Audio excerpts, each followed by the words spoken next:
My screen did not change on OBS, which is weird. I can't see anything.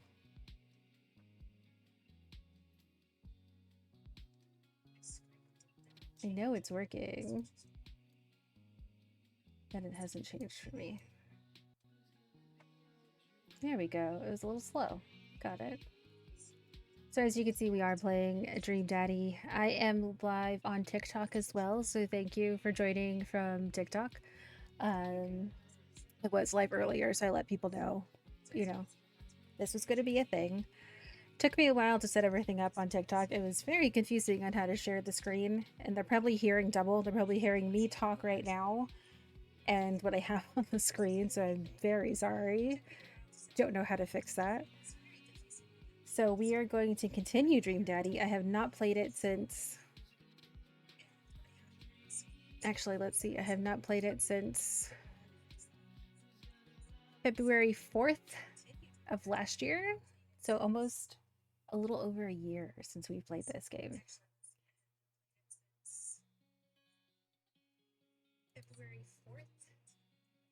My mic is picking up this, which is weird. Let's move this way. I have TikTok live going on my iPad, so I'm already at Dad Book. What did I miss? What happened?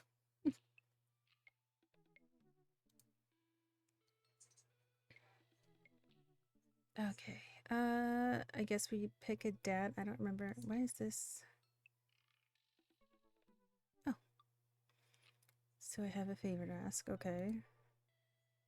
Robert invited me over for dinner, and I know it's kind of a faux pas to invite another bro, but I've known the guy for years and I still can't get a good read on him, and I know it's going to be super awkward if I go by myself. Will you please come with me? I love food. I would not answer. I would not go with him. No. Especially the food that's free. And I don't know why you're so sweaty over cooking, but sure. Yeah, dude, I'm down. Thank you. I really hope that's a sweat of relief. Sweat? Sweet sweat. Blech. I guess we're going to dinner? I'm also still eating my own dinner, so excuse me. I am gonna eat on stream.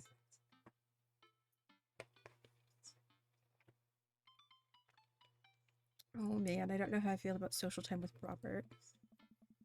Still, I guess free food is free food. True. Very true.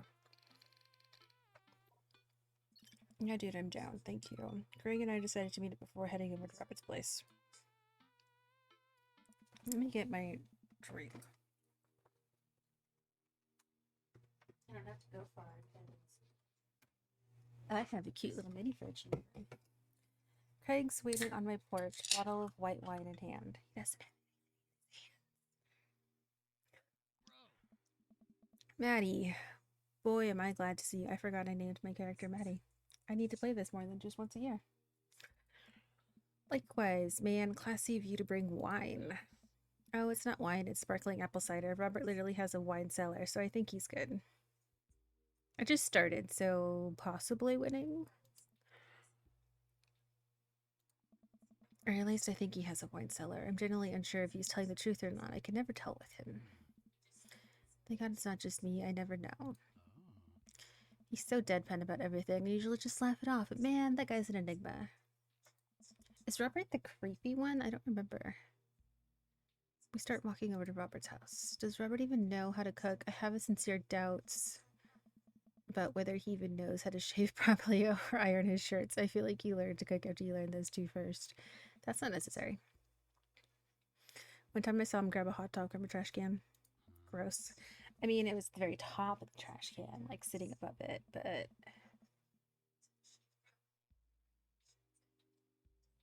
You can't punch them in the balls. You have to go and date them. You have to find your daddy. I think that you define that as in the trash. Okay. In his defense, I've definitely considered grabbing food from the top of the trash before. I have done that. I have definitely grabbed food from the top of the trash before because I accidentally threw something away. Well, I think we've all considered it, but the difference is that Robert actually did it. True, maybe he's the enlightened one. Maybe we're holding ourselves back. So be a raccoon. Eat from the trash. So we're at Robert's house now.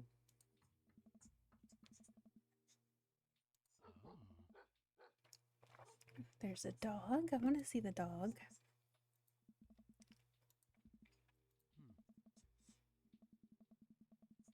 What if he's the one making barking noises? Oh.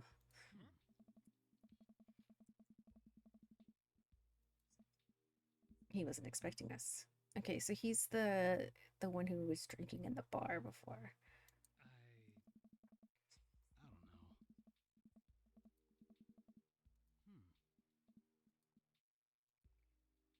Interesting.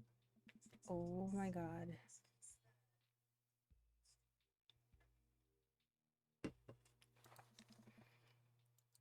Oh yeah, we spent the night with Robert too. Still barking in the other room. Betsy. I've never played Valorant, so I have no idea what they would look like. Ooh, a pit bull. I want to see, I want to see, I want to see, I want to see.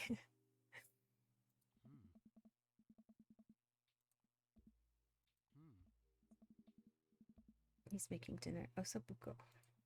Fancy.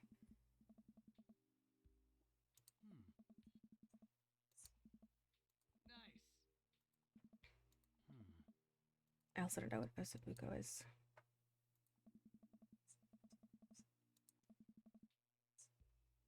I'm gonna get tired of reading everything out loud. I'm sorry. Are we about to get sawed like the movie? No, I usually wake up in those situations. We voluntarily walked into this one. Although he did look pretty shocked to see you. Maybe you being here threw off his plans. His murder plans. This is so weird. Robert finally walks into the room carrying 3 paper plates of steaming food like a waiter. I don't have a dining table. Don't trust them, so we're eating here. Also, I don't have real people plates. Hope that's okay. Robert sets plates in front of us on the coffee table. I still can't tell what it is. Looks like meat, maybe lots of sauce. I can make out some vegetables. I think that might be rice, but it could also be pasta. Guess there's only one way to find out. I take a bite. Oh my god. I take another bite. The melody of flavors in this dish is amazing. The meat is so tender and the risotto. I think that's what it is. It's so creamy. Robert, this is really incredible. You cooked this? There's a pregnant pause as Robert formulates a response, like it's weird to get a compliment from me. I fished it out of a dumpster behind a restaurant, or at least I think it was a restaurant. Can you believe people just throw this stuff away? I almost gag. I look over at Craig, who looks wary but still his mouth full. He gives Robert a thumbs up. Glad you like it. Where did you learn how to cook like this? Worked at a restaurant in Spain for a hot sec. Of course he did. Is he messing with us? I decide to play along. You lived in Spain? After I dropped out of college, I went backpacking through Europe, crashing on couches, sleeping in hostels, wherever, totally broke, worked a couple of odd jobs wherever I could to scrape together some cash. I forgot my PlayStation was on.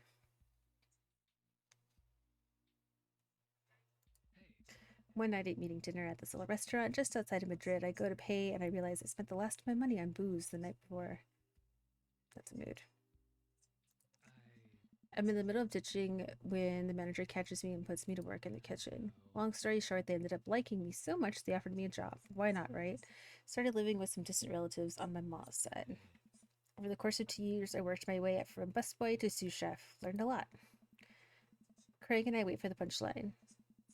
What Night Watchman did he swindle to get back to the States? Who did he con in a game of poker in the back room of a speakeasy for safe passage in the crew quarters of a cargo ship? Anyway, I still love to cook. I don't know what's real anymore, but this food's so good, I kind of don't care. Plus, Robert's actually talking to me. Like we're 2 people in the same room, which I guess is nice. That's amazing. It really is. To be totally honest, I wasn't exactly expecting gourmet cooking here, especially not served on paper plates. I don't care about presentation. If the food is good, it should speak for itself. That's true. The osabuku is screaming for itself. And paper plates are just as good as regular plates if you double them.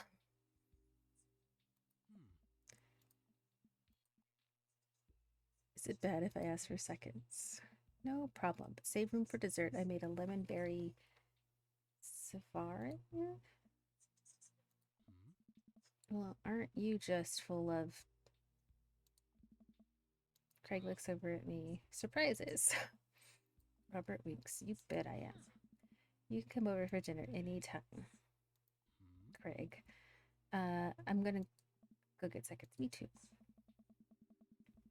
After consuming way more osobuco than my body could handle, and then really ensuring a later food coma with a generous serving of whatever Severian was, Craig and I decide to head out. Thanks for coming. I'm making an attempt to be more social. Something tells me he's not going to follow through on that. Man, if you'll have me, I'm here, especially if there's osobuco involved. So much reading.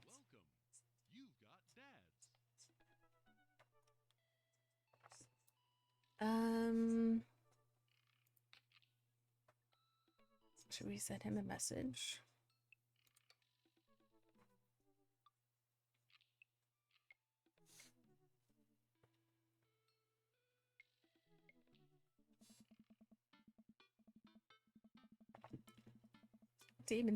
Damien, sorry, seemed really interesting. A little odd, but interesting. I think I should hang out with him to get to know him a little better. I navigate to Damien's Dadbook page and try out a message. Hey dude, you seem cool. We should hang out sometime. I sit there for a minute before I see that Damien is typing, but then he keeps typing and typing. Man, is this guy writing a novel? I'll leave the computer to make some coffee. And he's still typing. I sip my coffee and the computer finally takes. Maddie, I must confess my excitement to be receiving your kind letter, for as you see, I do find myself available to enjoy your company. I must ask for your forgiveness, however, as I believe our first meeting did not treat me as in a gentlemanly manner as I would have liked. I would be highly flattered to enjoy your residence for an afternoon tea and a stroll around my garden. Should it please you, till then, adieu, yours humbly, D. Bloodmarch. That's a lot. Hey, Amanda, can you help me with something? Dad, for the last time, I'm not popping your back pimples. You. No, can you interpret this for me? I turn the computer to Amanda and she squints at Damien's message. I just don't understand NetSpeak. Like, is this how your kids communicate with each other now? Oh, totally. This is the hot new thing. See, Dad, kids get over saying LOL and LMAO or whatever and decided that what they needed to do is bring it back to the 1800s. So what do I do? Where's your pen and quill? What? Do forget to unpack the pen and quill, Dad. How will we address the nobleman in regards to your upcoming debutante ball? Okay, now I know you're messing with me. Father, without a proper chaperone, you'll never end up with a suitor worthy of our land. Or our dowry. I'm checking my camera, because I have my camera in a different spot than I usually do. Or, so you read Pride and Prejudice for school one time, and now you're reciting things you know about it back to me, aren't you? Like the first 5 pages that I read review of the movie. Still gotta be though. Great. So what do I say to Damien? I got this. She's gonna type for me. Sure thing, dude. Regards, Maddie. Well, I suppose that's that. I really, like, he was overthinking it, honestly. I make this short walk over to Damien's house. Well, I guess you can't really call it a house. It's more of a manor, estate. The Gothic architecture looms above the other homes in the cul-de-sac. I like it. I walk past a couple of gargoyles guarding the front door and look around for a doorbell. There doesn't seem to be one. I pull the large, ornately carved bat's head door knocker back, and hollow sound echoes throughout the house as I strike it against the door. I wait several moments before the door slowly creaks open. It's a little creepy, but I enter the home and take a few steps into the foyer, noting the oil portraits who I assume are dead relatives hanging on the wall. As I'm admiring them, the front door slams shut behind me. Hello? Silence. An oil lamp in the corner flickers dimly, casting ominous shadows against the wall. Why do I feel like all the people in these paintings are staring straight at me? Why is it so cold in here? Where's Damien? Maddie, pleasure to have you in my home. Hold on 1 second.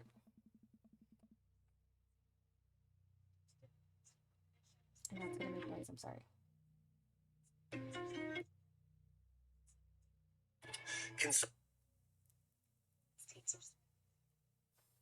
There we go. Just so I can pay attention to multiple things at once, because that's what I do now.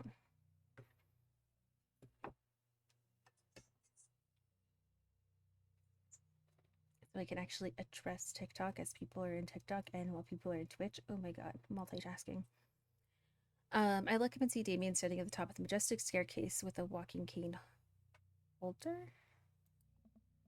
What's with the door slamming shut? Oh, sorry, there was a draft. And the door creaking open when I knocked.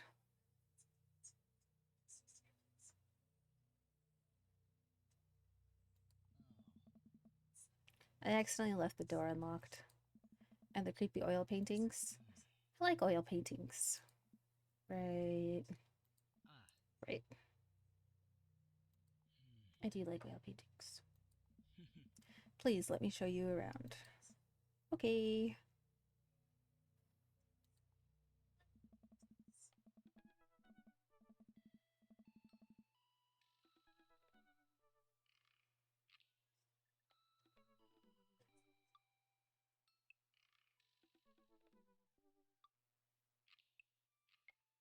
Jamie leans around the house, showcasing his parlor, sitting room, auxiliary sitting room, and the parlor again for some reason.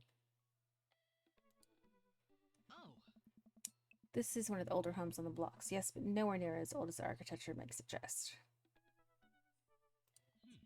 Though extensive renovations have been able to craft a residence that is both historically accurate to the Victorian period and equipped with the amenities of modern dwelling. We walk past a door covered in bumper stickers, caution tape, and a black parade poster. Did they listen to My Chemical Romance in the Victorian era?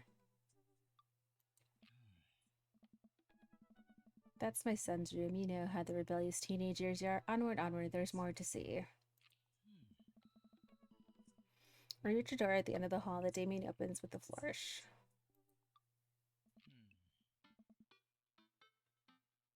And this is the library.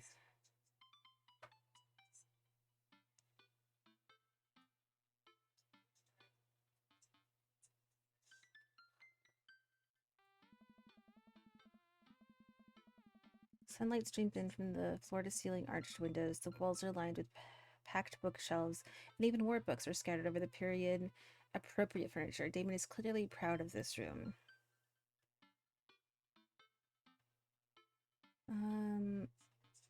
Look at the window, look at the butterflies, pick up a book.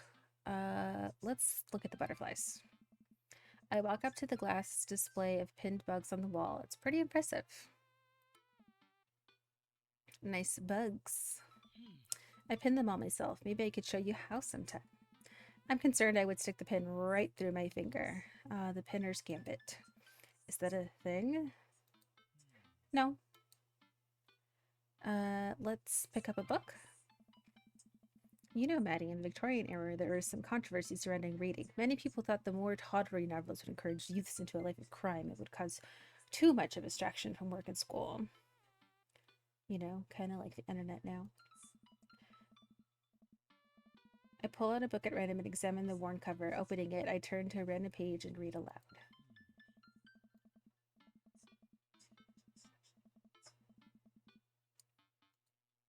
OBS is like being crazy.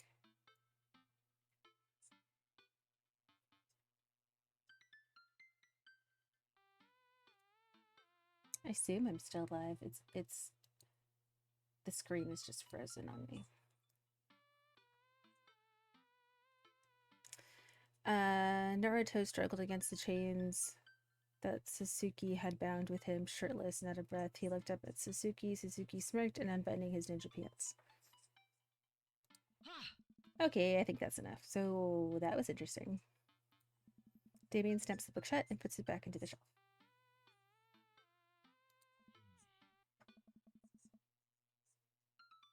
That's a rare book from my private collection. Let's look out the window. I walk to the window and am greeted by a beautiful view of Damien's backyard. It showcases a beautiful view of the rest of the cul-de-sac. Hey, I can see Craig in his lawn doing push-ups with his daughter on his back.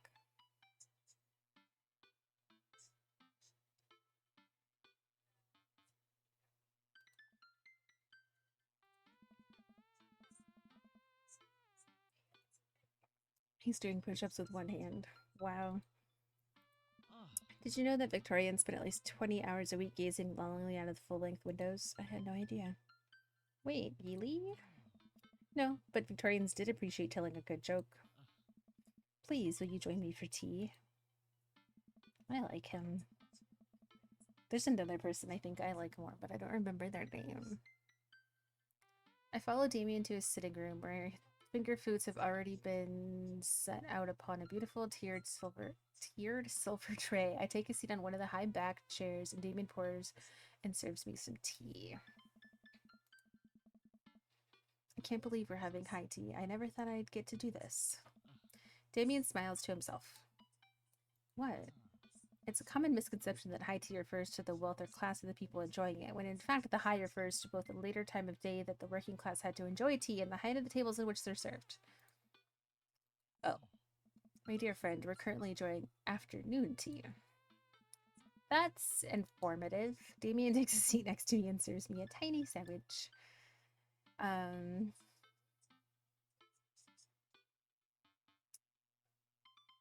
like your cape. It's a cloak, actually, but thank you. Victorian fashion is very important to me. You pull it off quite well. Oh, thank you. Regardless of my historical leanings, it's very important to me to present myself well. It has taken a long time to come up with a style that's both true to form and representative of myself, but I'm very happy with how I dress. Good for him.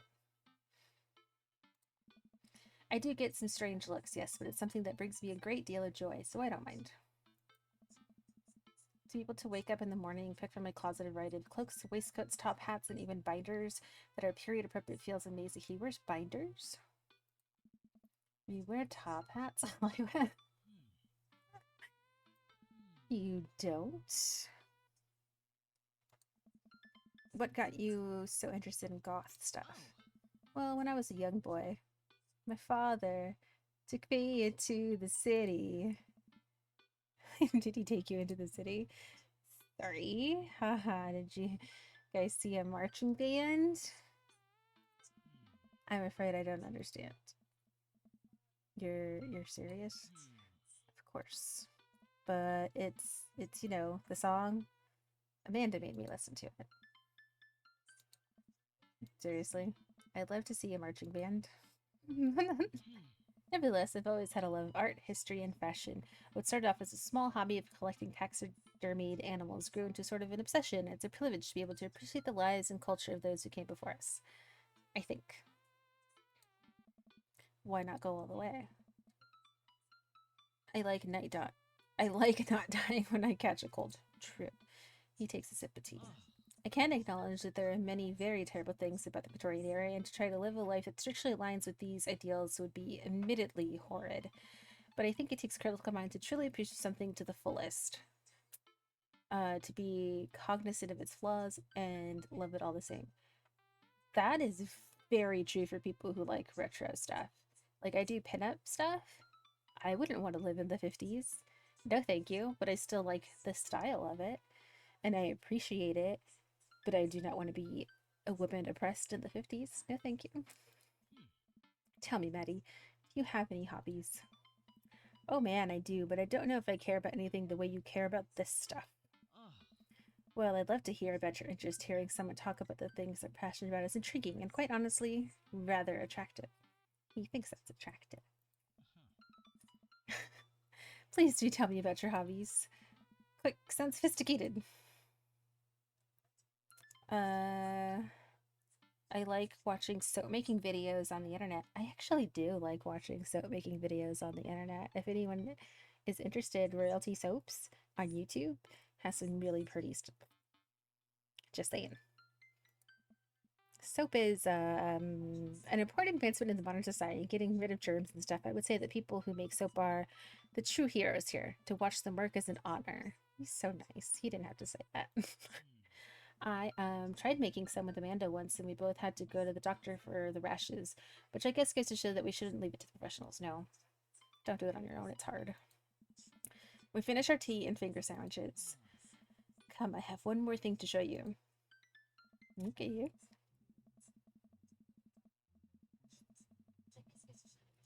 It's a nice ass garden in his backyard. Shoot. My garden. It's beautiful. Thank you. Victorians took flowers and floral arrangements very seriously. You see, it was considered uncouth to discuss personal and romantic relationships in public, so lovers and friends alike would use bouquets to send certain messages to each other. Each flower and plant is symbolic of different feelings. Oh my god. Teach me. Even more interesting is that one flower could mean different things depending on the other plants it was paired with. One had to be extremely careful, as even the style in which the ribbon was tied around the bouquet affected the message. Damien leans down and plucks a gorgeous bright orange flower off a vine.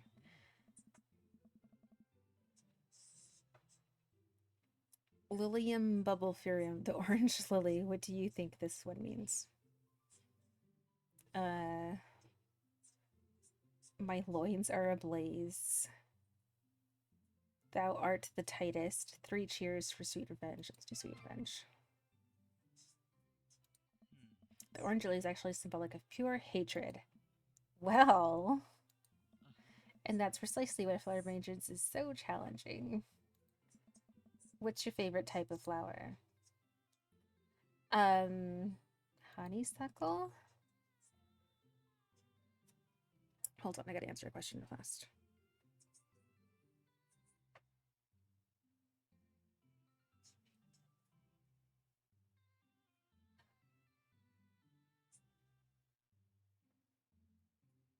One moment, please.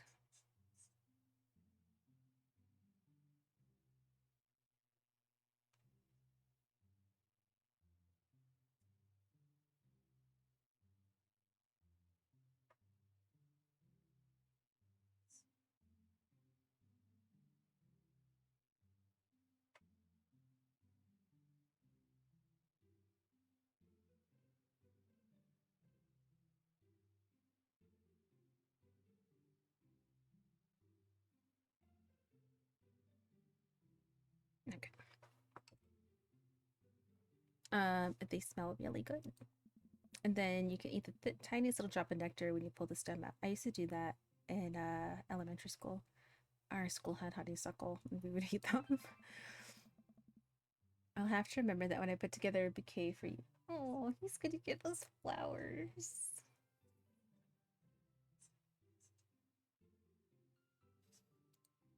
He would put together a bouquet for me. No one's ever given me a bouquet before. For real, no one's ever given me a bouquet before. I'm also allergic to most flowers, so please don't. I follow Damien down the footpath and admire more of his beautiful flowers.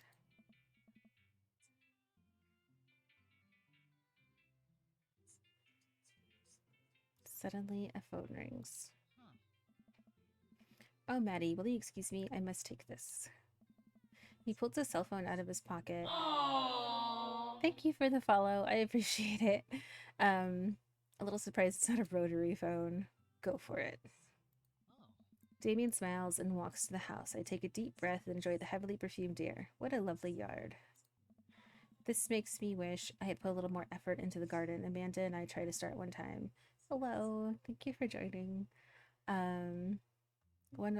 Our watermelons grew to the size of cherry tomatoes and then immediately died.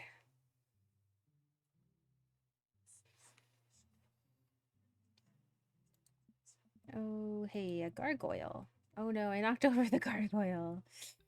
Oopsie. Oh no, I have to fix it. Oh, I'm eating. Oh, Jesus. That looks like... there's...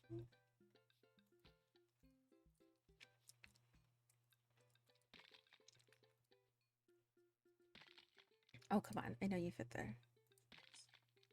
Really?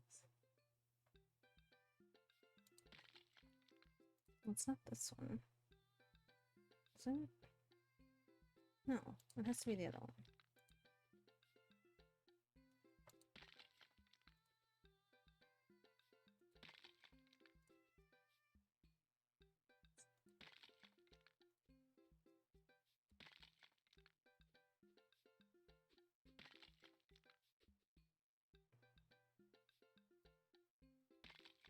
Can I flip it this way?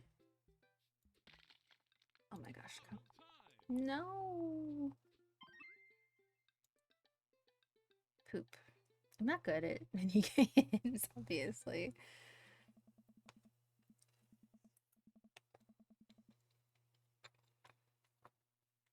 I'm gonna have to tell him I broke it. Oh, he's got important things to take care of. I did, I'm sorry. What?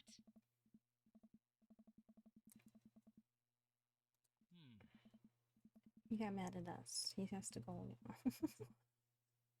Yikes. Everything's perfectly fine, but it's Lucian. What's wrong? He appears to have, well, his teacher needs me to come to school.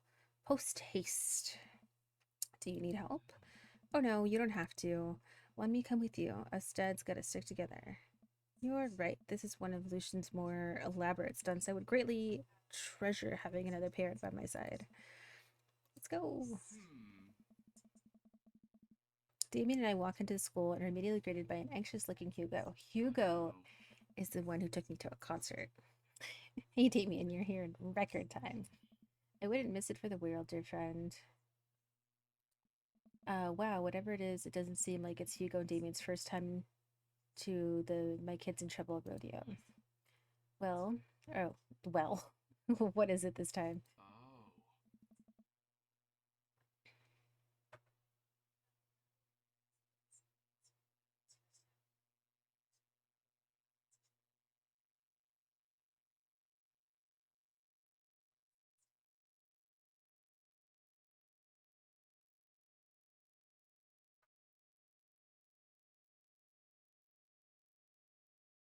Um, you have to see to believe. Uh-oh.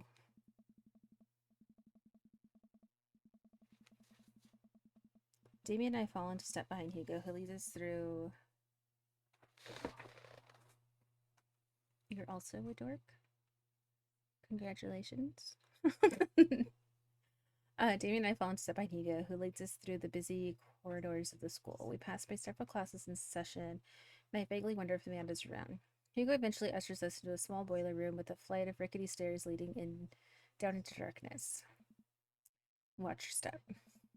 I can hear faint voices drifting up from the basement, and they don't sound happy. As I led into the depths of the school, I recall the antics I got into as an angsty middle schooler, and at least I had enough sense to stay out of creepy basements. We find another teacher in a boiler room, tucked away in the back of the basement. With him are Lucian and Ernest, Hugo's son. Lucian has a bloody nose.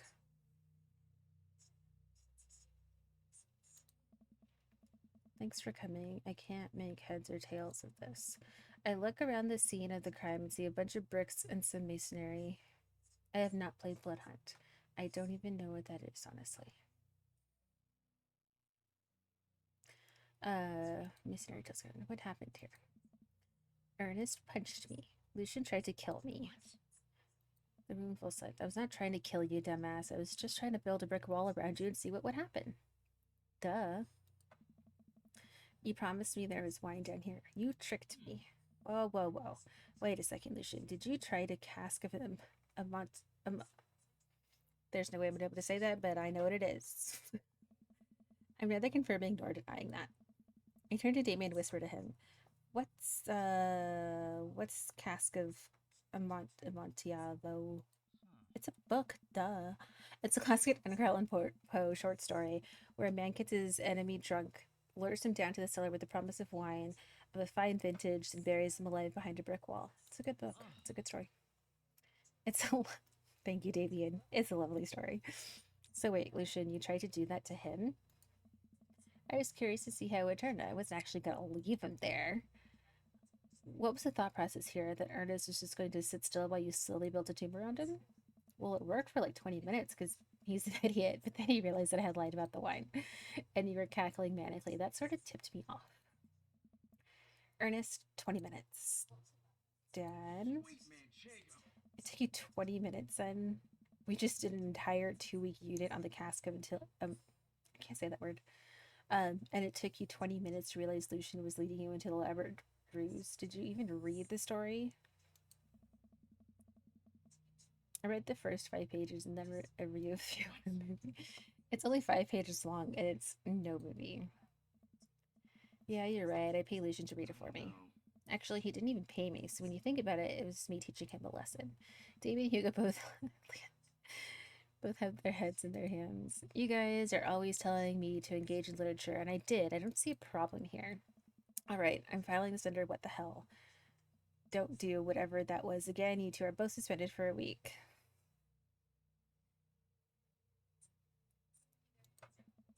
Ernest and Lucian high five. The teacher starts to stomp up the stairs. Hugo, I'll cover your class. Take your son home. Mr. Bloodmarch, you too. Thank you for your mediation. We all head up the stairs out of school in silence.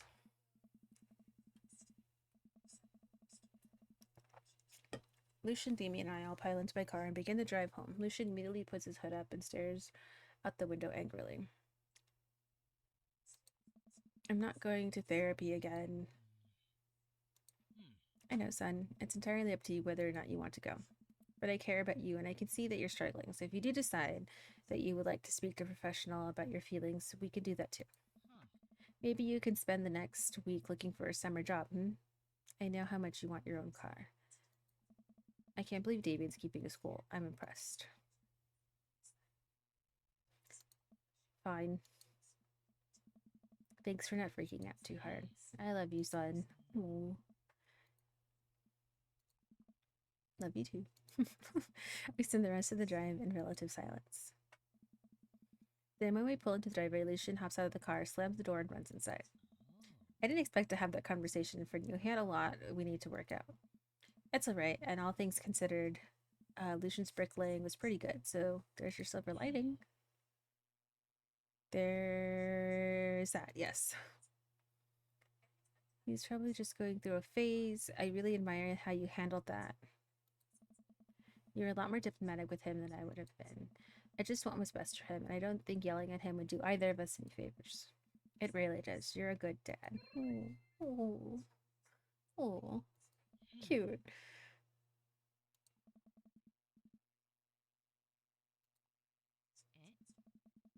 I come home to find Amanda curled on the couch with a blanket watching TV. I pop down next to her.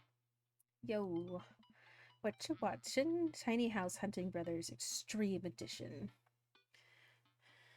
Ugh, I hate that show. The couple on screen bickers back and forth while standing in an extremely small house made of recycled bottles. The Tiny House Hunting Brothers watched them with bemused expressions, both of their heads touching the low ceiling. I told you I wanted a 2-bed, 2-bath, shabby chic cottage. This house doesn't even have a bathroom.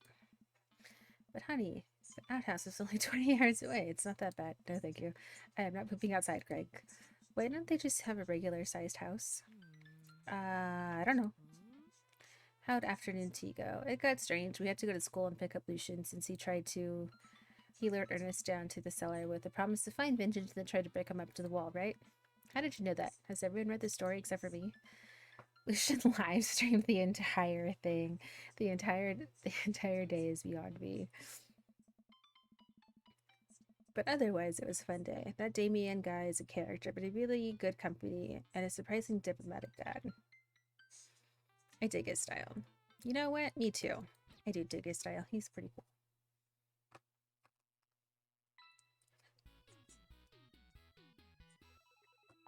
Again, sorry for eating, but you gotta do what you gotta do.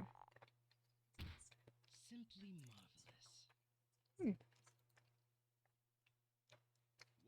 Oh, I got an achievement. Interview with the vampire. Hey, are you up to anything tonight? He and I are planning to go to the art walk downtown, and we wondered if you would care to accompany us. I would normally write a letter longhand, but I've run out of distressed parchment paper. Whoa, why can't I see Damien and Hugo shot? Am I a hacker?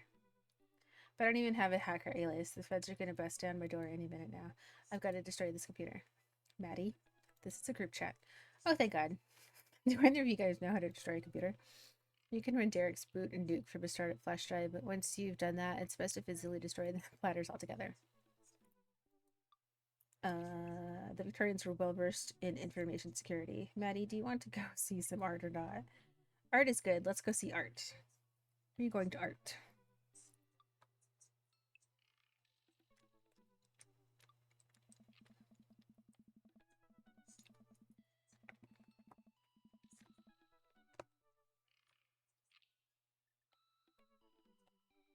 Oh no, almost lost my fork.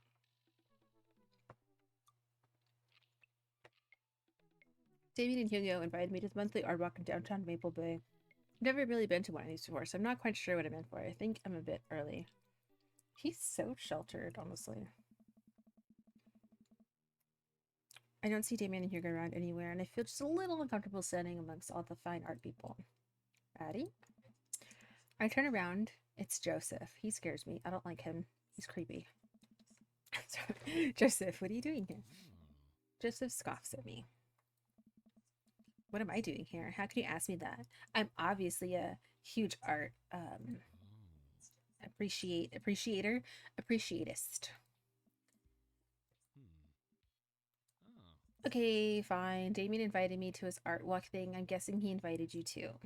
Yep, immediately a little out of my depth here. Thank God, I thought I was going to be the odd one out. Are you allowed to say that? Say what? You know, thank God. Yep, I actually get double points when I say it since I'm a minister. He is a huge red flag. He grosses me out. And his kids are creepy. The points get you into heaven. That's how it works. Anyway, where are the guys? I look at the spot Hugo and Damien, who seem to have just arrived at the gallery. Good eve. Good eve. Good eve. Evening, friends. Who's ready for some art?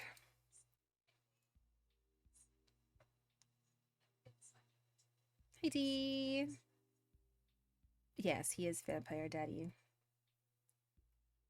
I have no idea what I'm in for. Same. All you have to know is that if you're feeling overwhelmed, there's generally always a table that has free wine and cheese. Yay! I like art now. I've got the table in my sights. Now, if you'll excuse me, I'm going to help myself to some teeny... No, I was going to say teeny weenies. It says tiny wines. I can't read. I'm going to go get cheese and tiny wine with Joseph. I think I need to cheese up before I delve into art appreciation. Absolutely. Good idea. Appreciating art does burn a lot of calories. Got to carb up on those crackers. Joseph and I sidle up to the snack table. There's a pretty nice spread of little plastic cups of white wine, some crackers, grapes, and cheese. This is more my speed. We eat a couple of cheese cubes in silence, and then I want cheese cubes. These are really good. Yeah, I didn't eat dinner. I think I could probably fill up on snacks if I'm sneaky about it. I already ate dinner, but I always have room for cheese. Same. I will always have room for cheese. I'm going in for more crackers. Cover me. I shield Joe from the small crowd of mild-mannered art people milling around the room. I don't think anyone's paying attention. We should probably get back to Damien and Hugo. Right? Let me just fill this cup with cheese first. For the road. Road cheese. The best kind.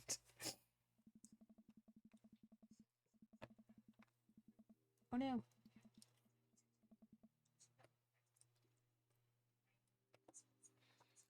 We leave the first gallery and walk a few minutes before we reach another one. This gallery is a bit more crowded. Huge paintings up. I'm not even sure hang on the walls. Oh geez.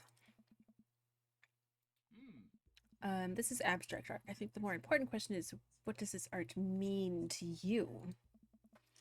I stare at the painting, concentrating as hard as I can on its meaning. Metaphor for human condition, reminds me of my childhood, represents strife It's a butt. Yeah, that's definitely a butt. Hmm. While I've had an assessment, I feel the artist is trying to make a different statement. Probably how much he liked butts. You are a savant of the Lord. A servant, a savant. Oh my god. Words. We're all God's creatures. Even butts. Comparing this piece to the artist's body of work, I'm pretty sure he represents a sense of isolation he feels creating traditional abstract work in a field that's rapidly moving towards digitization. Words are hard today. Wow. How do you figure that? That's what it says on the placard. Oh. Let's look at a few more of these. We walk around the gallery sampling some more of the artist's work. I almost hate to say it, but abstract art is kind of growing on me. It's interesting that the artist chooses not to let their work be defined by, what's the word? Realism? Realism. Are we looking at one of the paint? As we're looking at one of the paintings, a patron scoffs loudly.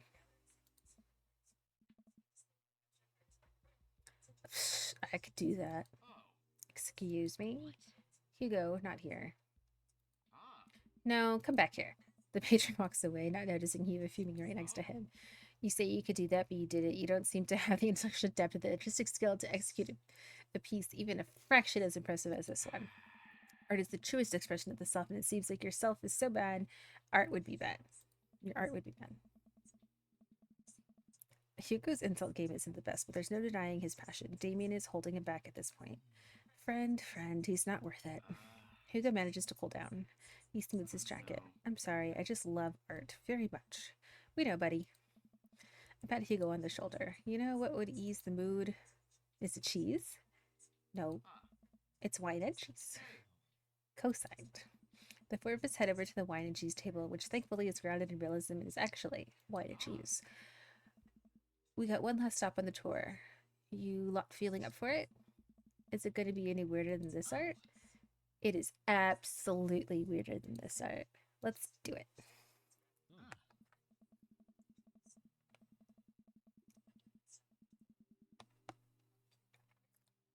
Damien, Hugo, Joseph, and I walk over to the performance in the street. Several masked performers in leotards undulate widely on the ground, screaming both at each other and us.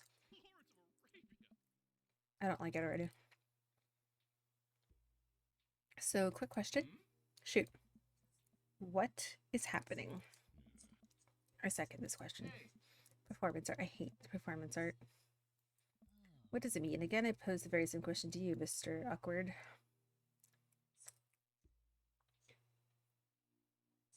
Okay, let's go with the joke. Butts? What do you think they're trying to say? I believe it's less about what they're saying and more about why they're saying it. I think there's something special about performance art. With almost every other form of art, music, painting, photography, the artist uses their medium as a conduit for their emotions. With performance art, the medium is the artist. It's the purest expression of raw human emotion. It's art as catharsis. I don't know. That's beautiful, Damien. So what you're saying is, if I start making really loud fart noises right now, it's art as long as I really mean it. Damien fixes him with a hard stare.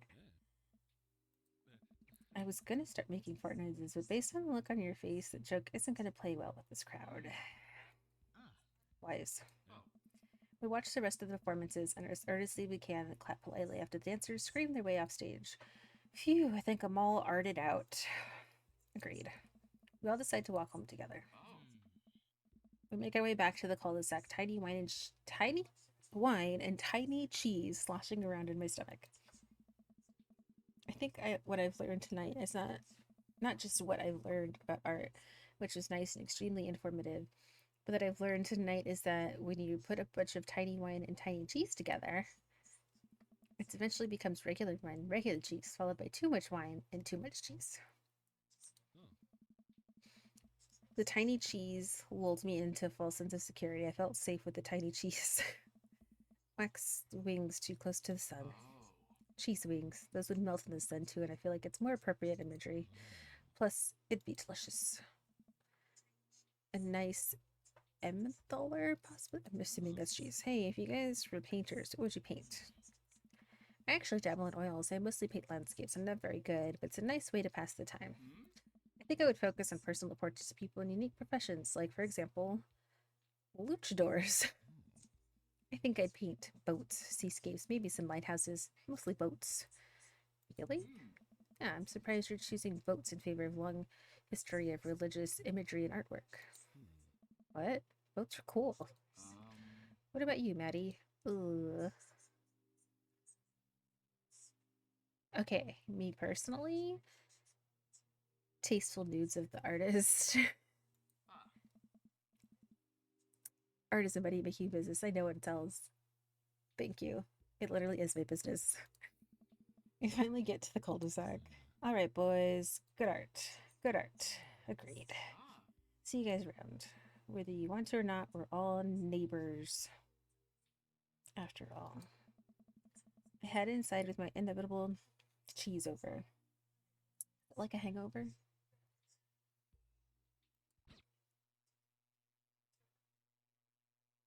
Welcome. You've got dads. Oh, Matt was the guy who took me to the concert. Who do we... Let's talk to Brian. Don't like that name anymore. That name traumatized me. Oh, I have a message from Brian. Should we go fishing? Oh, yeah, we said we were good at fishing. And we're not good at fishing.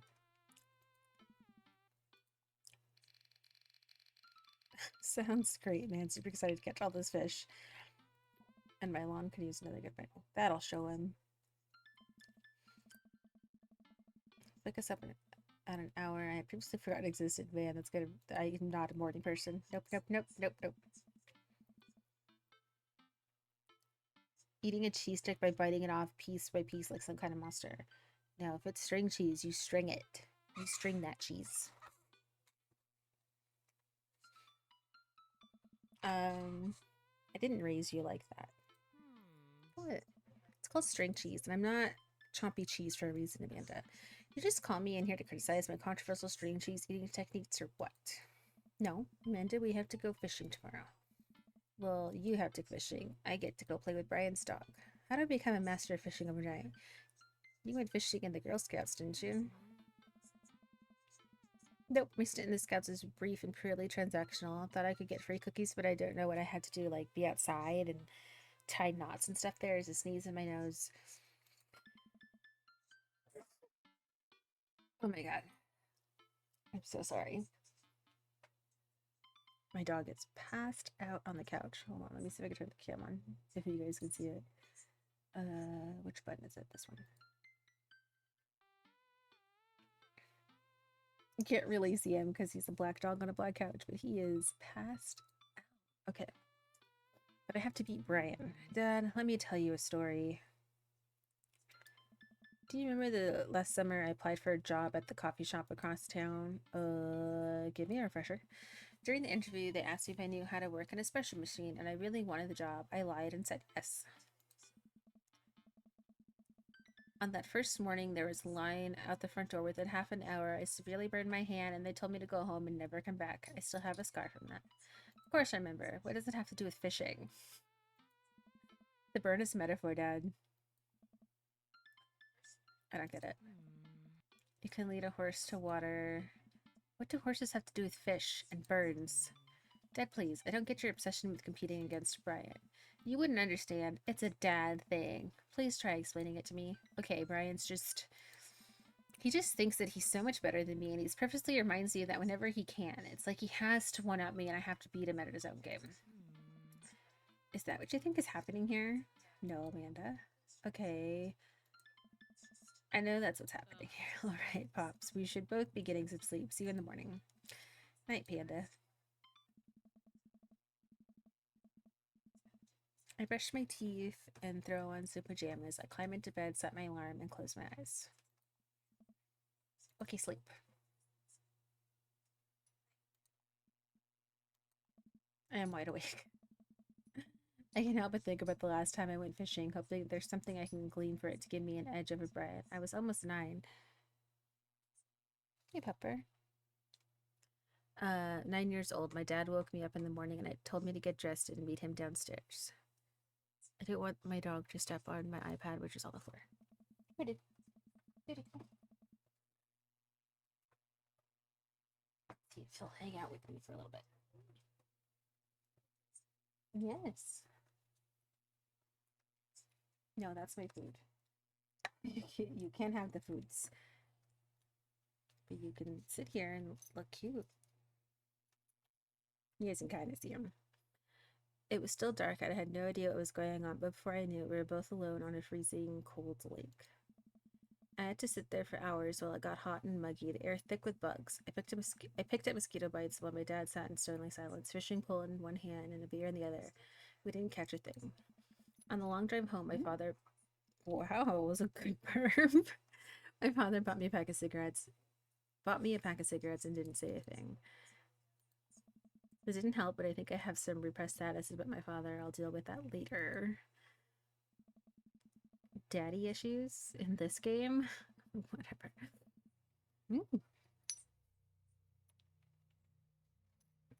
Here, you want to sit like a person for a second? You're right in front of the microphone, too. I'm sitting on a boat in the middle of a body of water. I can see any land, but I know it's slick. The water's placid and still. I'm holding a fishing pole.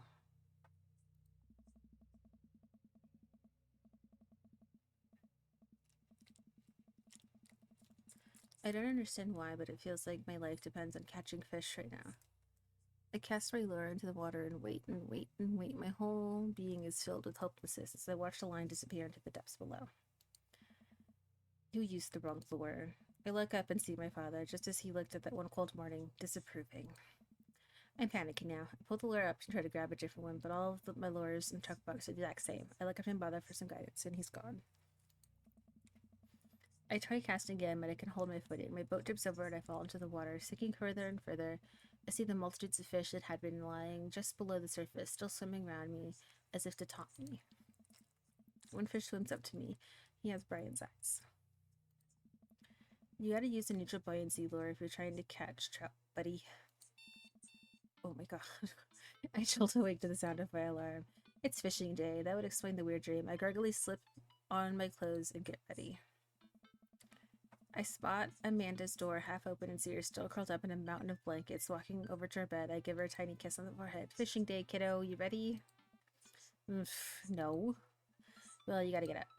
I can't do this without you. Also, stop sleeping in your clothes. Amanda pulls the comforter over her head. Never. Amanda. I'll get up in a minute. Alright, Brian should be here in 20, so you better not just go back to sleep. Amanda sticks her hand through the blanket to wave me away. I leave her room and make myself some coffee, another cup with lots of cream and sugar for Amanda whenever she gets up. Amanda eventually wanders in and chugs her coffee while I do word jumbles. I hear the doorbell ring. That must be Brian. How you doing? You zoning out over here? Hi. Still rubbing our eyes, we walk outside to see Brian. He's decked out in fishing gear. Daisy's falling asleep next to him. Early birds get the worm, buddy. You ready to fish? I was born ready. My eyes narrow in on Brian. It's a good day to die. Hop on it, guys. Let's get this fishing party started. I walk over to the driver's door and open it. Woof woof. Brian Stark immediately hops to the driver's seat, wagging his tail furiously. Can I see your license, sir? Maxwell let Maddie sit. Maxwell obediently hops into the back to cuddle with Daisy. Amanda settles in next to Maxwell and Daisy and immediately falls asleep. You ready for an adventure? I'm ready for glory. I struggle to stay awake as we drive to the outskirts of town. Country music plays quietly from the radio as I watch trees pass by. So where exactly are we headed? It's about an hour north of here, a little spot I've been going to since I was a kid. My dad used to take me there all the time. I don't think anybody knows about it. I brought everything we need that we can catch some trout, have a nice little fire, and enjoy the nature. My fishing pole is in the shop, getting it tuned up. Do you maybe have an extra I could borrow? But of course, it's probably not as nice as it sounds like yours is, though. Right. I'm digging a hole here. I stare out of the forest lining on the highway. The sun is just barely over the horizon, scattering dusky pink light through the trees. For a split second, I spot a deer grazing on the side of the road before it leaps back into the brush. You good? Hi.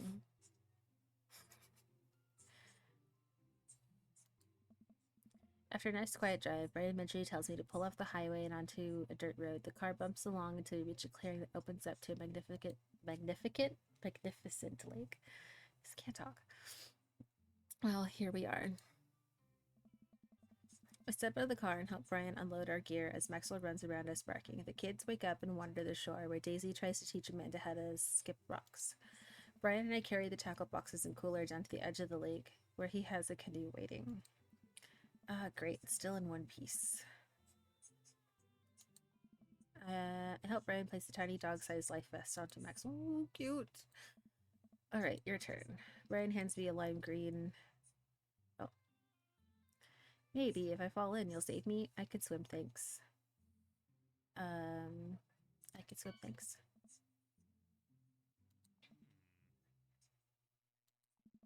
I don't want things to work with it. I don't like this one. I just like his dog. Brian turns to Amanda and Daisy, who are still skipping rocks. You kids want to fish? I'm good with just throwing rocks into the water. Amanda hurls her rock into the pond with gusto. Yeah, take that, water. Amanda, you're supposed to be skipping them. Is that what we're doing? Daisy, don't you want to fish? I think catching fish is kind of inhumane. We're gonna go explore in the woods and look at bugs and stuff. Alright, be safe. Don't go too far. Brian puts the life vest around himself, and we throw all of the equipment into the canoe. Maxwell happily jumps in and takes his place, looking out over the front of the boat. I get into the canoe as Brian shoves off. We paddle together to get ourselves in the middle of the lake. Most freshwater fish usually feed at dusk and dawn, which is why I had to get you up so early. Yeah, I know. That's pretty common fisherman knowledge, after all. Fisherman knowledge that I am knowledgeable about. Still a gambling man. You know it. Let's see who can catch more fish. You can catch more than one. Sounds easy enough to me. What's on the line? Besides all the fish I'm going to catch, obviously. I was thinking something a little more high stakes than mowing the lawn. Custody of our children. More than that, let's say if I win, I get your weed whacker. The Whackmaster 2000, that's a limited edition.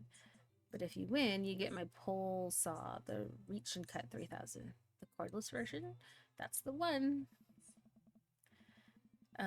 State of the art Weed Whacker's prize edition, but there's this hard to reach branch at the back of the yard that have been begging for a pruning. You're on. We shake on it. I suddenly remember that I don't know how to fish. My foolish fatherly pride will one day be my doing. I watch as Brian ties a lure and does some stuff I can't quite follow with his fishing pole. He casts into the lake. Oh boy, now I have to do that. I stare down at the tackle box at the pole in my hand. Put some bait on the hook. Oh man, I impressed him.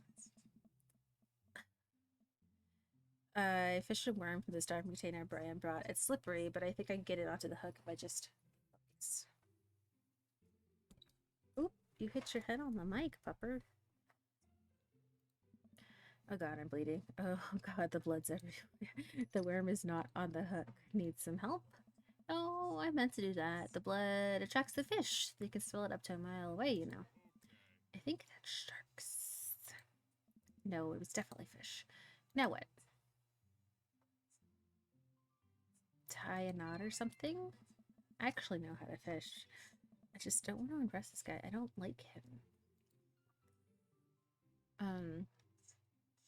I take my pole and try to tie an elaborate looking knot to impress Brian. The classic hunter's bend. I learned that one in my youth. Yep, this one isn't coming apart anytime soon. With this knot, I will cast my heavenly line up the unsuspecting water and deliver unto us a bountiful harvest.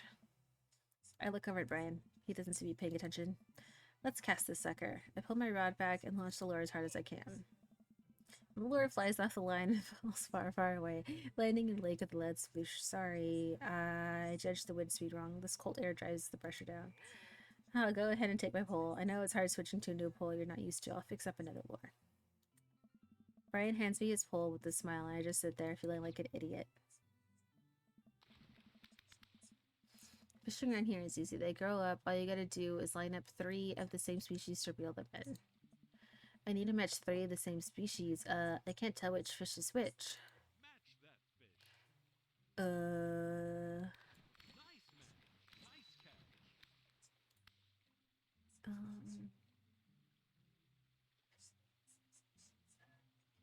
Nice catch. This one? Shut up, Brian. I don't need your help. Catch of the day. So mad at him. Just don't like him. Ooh. That one's pretty. They all look so freaking similar. This one. Catch of the day. I got you, Pupper. It's okay. Now you're fishing. Now you're fishing.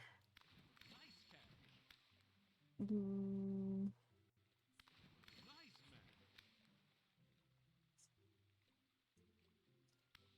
match. no. Sorry. No. I messed up. I know. Brian, go away. Not you. Ugh. Nice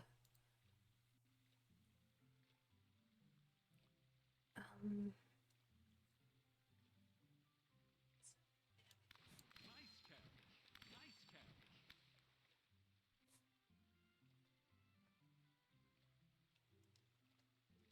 Concentration. Just. Why don't I? Oh, this one? Match of the day. Now you're fishing. Now you're fishing.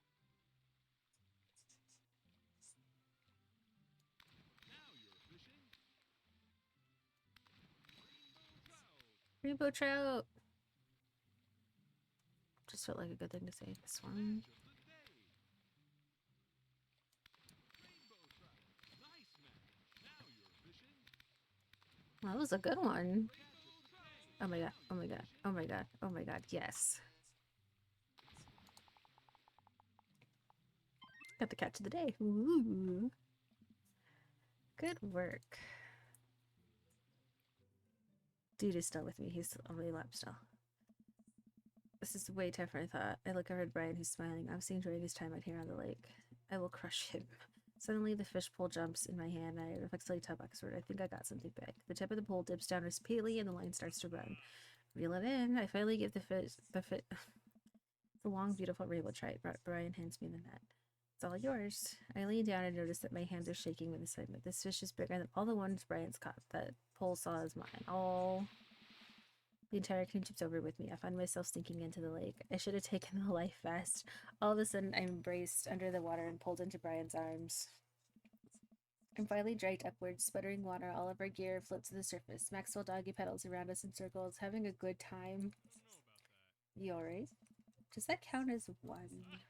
Well, seeing as all of our fish are now swimming safely back in the lake, I guess so. Brian laughs. Let's get you to shore. Brian and I flip the canoe back over and fill it with our now soaking wet gear.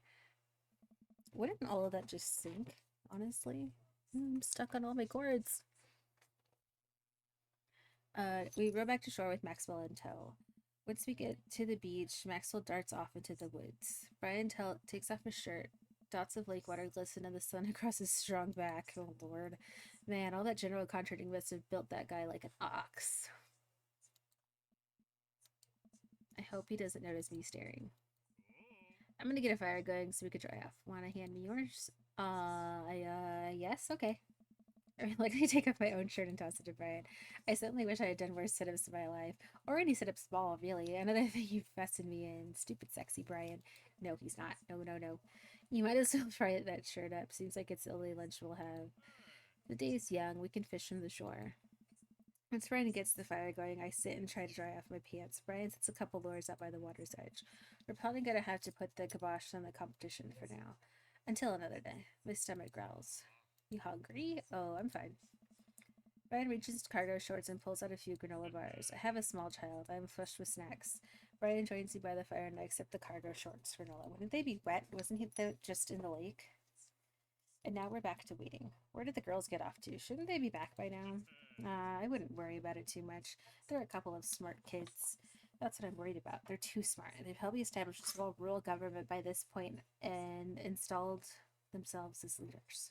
Installed? I take a look around the sun-cresting tree line, casting the entire lake in a warm golden glow. The forest seems to be coming alive now. Birds chirp in the distance. Wow, nature's beautiful. A mosquito bites me. I slap my neck and curse. Nature sucks. Here you go, bud. Brian hands me a bottle of bug spray. I begrudgingly take it and douse myself. I always hated how this stuff smells. Really, I've always kind of liked it. It reminds me of being outside. Maybe you and I have different sentiments on the outdoors. Maxwell comes bouncing up to me, a huge stick in his mouth. He drops it on my feet and looks at me expectingly. Throw the stick towards the woods. Maxwell pulls up to run as fast as his stubby little legs can carry him, which consequently isn't very fast. It's very cute though. Nice throw, Maddie. I turn away so he can't see me blush. Maxwell brings his stick back to me, clearly proud of himself. Good boy, Maxwell. You're a very good and speedy boy. You're the world champ of fetch. It's time for the pets. What's the plan? But pets never fail.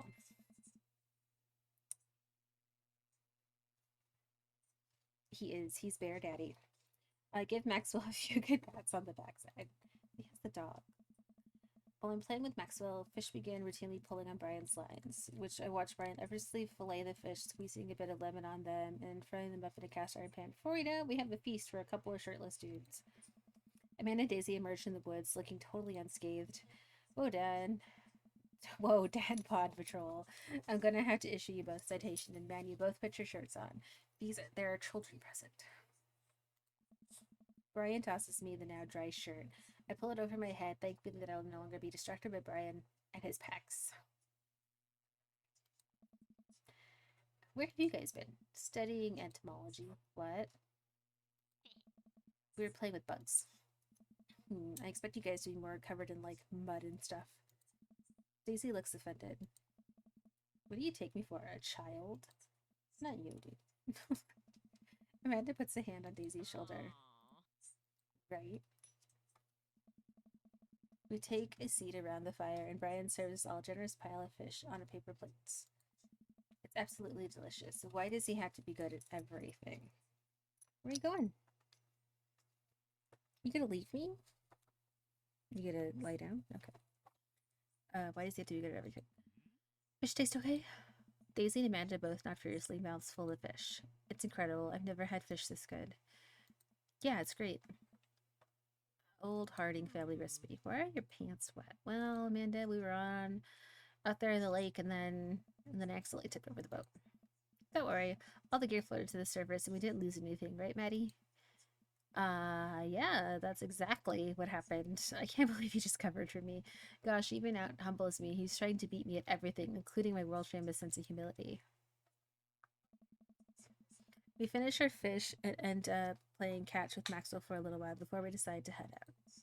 After cleaning up the camp, we pack up the station wagon and let Maxwell into the back seat. The poor pup falls asleep in a cuddle puddle with Amanda and Daisy. They've had a long day. Been an ordeal today, but let me drive you guys home. I want to prove that I'm the most awake dad on the block, but I'm beat. Fine. As we drive away, I take one last look at the lake disappearing behind us and smile. I rest my head against the window, and the low rumbles of the dirt road beneath us lulls me into a peaceful sleep. Hey, sleepyhead. I opened my eyes and realized that I had dozed off in the car. I self-consciously wipe a bit of drool off my chin. Oh, hey, I was resting my eyes. Just in case we suddenly have to jump into any sort of conflict, so I'm super awake for it. And ready to fight with my strong arms. It's all good. You earned some rest, buddy. Thanks for coming out with us today. I had a lot of fun with you. Thanks for inviting us. I also had fun, actually. Glad to hear it. Take it easy, yeah? You too. Take it the easiest. Brian chuckles to himself as he unloads the car.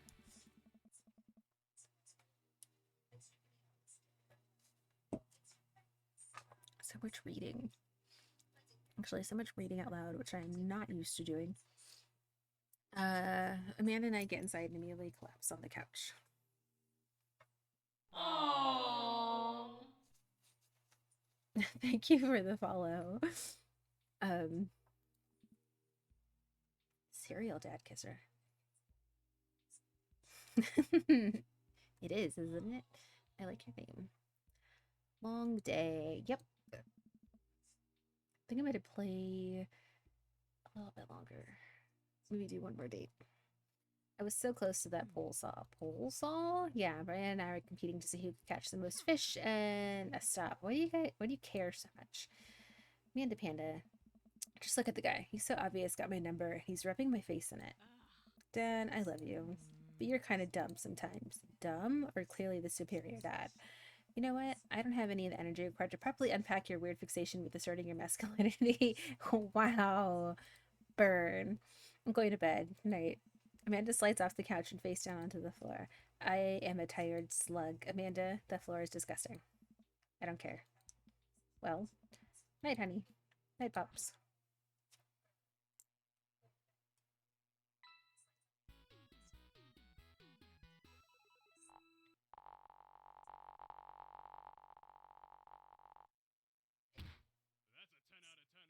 I've seen one. Nice.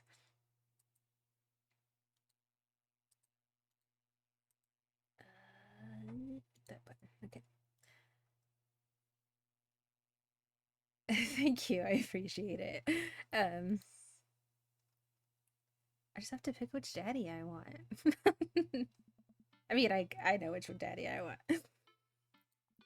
I'm just about ready to pack it in. After a few bites of ice cream from the freezer, I turn off all the lights and walk down the hall to my room. I wonder if Amanda's still awake. That kid needs some sleep. As I pass her room, I can hear a faint sound, but I can't quite make out what it is. I get a little closer. Is she crying? I knock gently on the door. Hey, Amanda. The crying immediately stops. Not right now. Her voice sounds strange. She sniffles. I need to make sure she's okay. I open the door.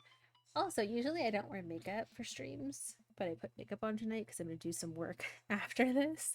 But thank you. In the dark, I can see Amanda's outline in the middle of her bed. Woo! Where are you going, dude? He has to be in the most awkward position. Is everything okay? I don't want to talk about it.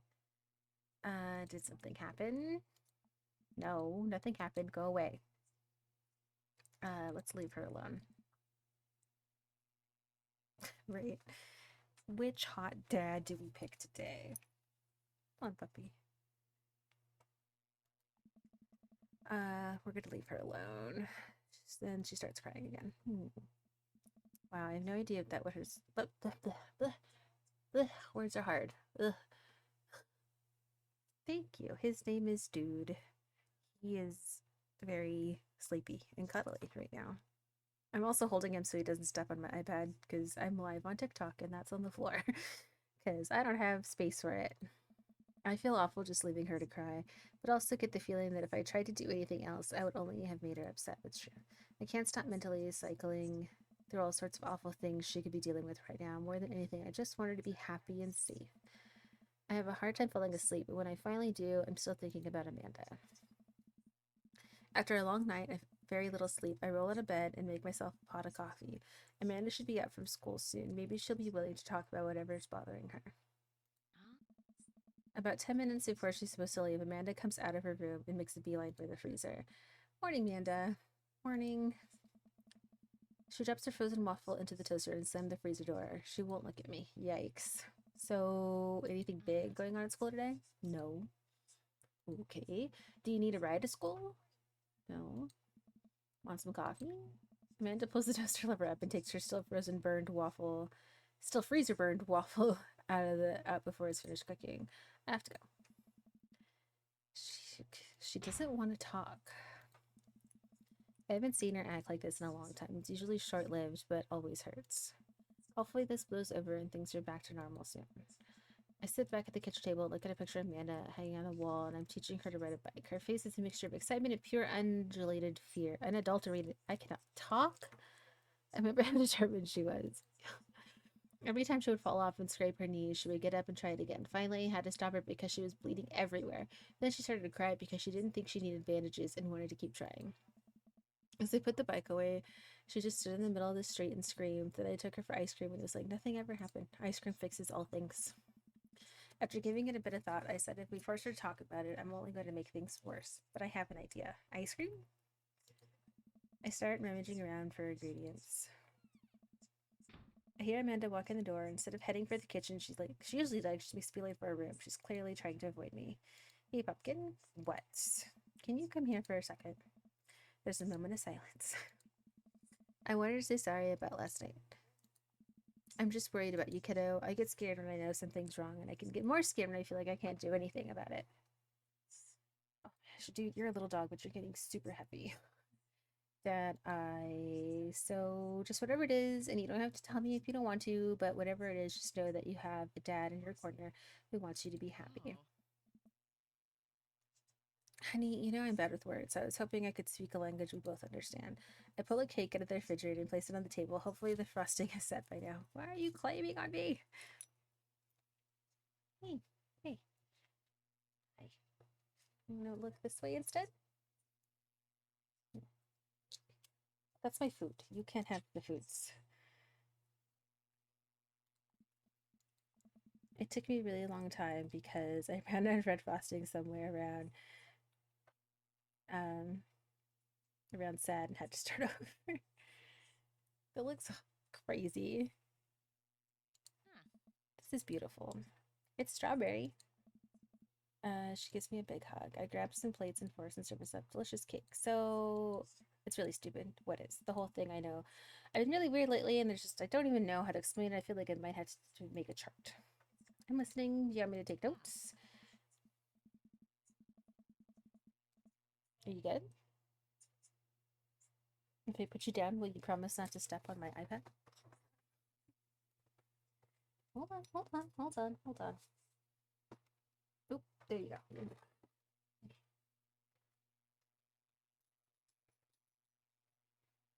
There we go. Now I have two hands again. And I can eat my food without him trying to steal it from me. I guess just start from the top. So stay there. So you know how Emma R is going to that fancy art school in California, right? Emma R. The best friend? You got it. Wow, proud of you. Anyways, ever since she got the acceptance letter, I've been feeling like she's drifting away, you know? And she's been spending a lot more time with Grace and Emma P. I just thought it was all in my head for a while, but then I found out from Rosie M that both the Emmas, Grace and Noah, all went to the party at Mackenzie F's on the same night. They told me they were busy studying for the Calc AB final. Yikes. So another important piece of information is, God, this is so embarrassing. I have a crush on Noah, and that's a thing. What? Whoa. I had no idea. I definitely didn't know that. Okay. You're a bad liar. So are you. I learned from the worst. Anyway, so the only person I told about the crush was MR, and she promised to tell anybody. I didn't even confirm about the party thing because I didn't want to start drama, so I just kept quiet and kept going about my business. Amanda sighs. And then one day I invite everyone out to get nachos at the mall, and after not texting me back for like 2 hours, even though none of them ever put their phones down for more than 60 seconds, they all stay busy like simultaneously. So I tell them, never mind, I'll just eat nachos at home, right? But we were out of chips and I really, really wanted nachos. Dude, I've been there. Totally understandable. So I go to the mall anyways. I get to the food court, and who do I see but Grace, Emma P, Emma R, and Noah all hanging out together and eating nachos without me. What? It gets better. I'm standing by the escalators watching them, and I realize that Noah has his arm around Emma R, which is kind of weird, right? But then they kiss. No. Yes, I know. So I storm over there and I'm like, hey. And Grace drops a nacho on her shirt because of course she does, and Emma R just like glares at me. Grace, nothing is coming up. I don't know who that is. Grace is the boring one? Well, yeah, but that's not the important part. Grace is the one nobody really likes, so I guess that's me now. But anyway, nobody will say anything. I'm just like, you guys suck, which I realize is not the most eloquent thing to say, but I was very angry and really embarrassed, and I just wanted to get out of there. So I left, without nachos, might I add, which only further contributes to the shitty day, and immediately drafted super long text to the group chat asking them where have you been. So weird. And I wrote another one to MR asking how long the Noah thing's been going on, and sorry, I know that's a lot. You still following?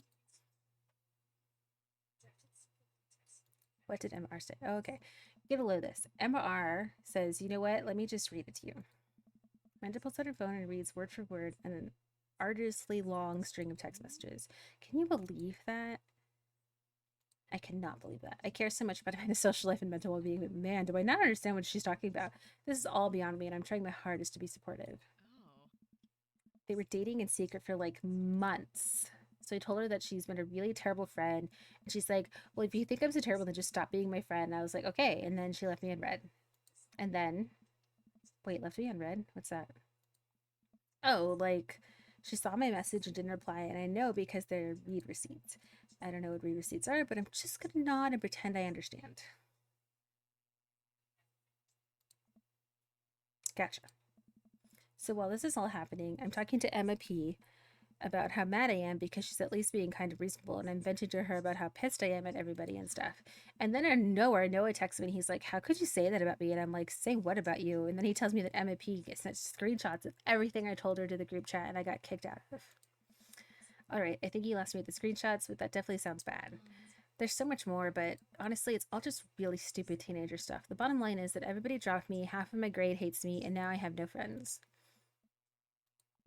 Amanda, I'm so sorry. I almost expected it for everybody else, but Emma R's been there since their dad died. I can't believe she would just stab me in the back like that. I'm not even that mad that she's dating Noah. I'm just upset that she lied to me about it for so long. Amanda stabs the remnant of her cake. Okay, take it back. I kind of mad she's dating Noah. Like, what did I do wrong? Why did everyone just suddenly decide I'm not cool anymore? Why wasn't I enough? I don't understand. I'm as mad as I am about everybody, like, I miss them, Dad.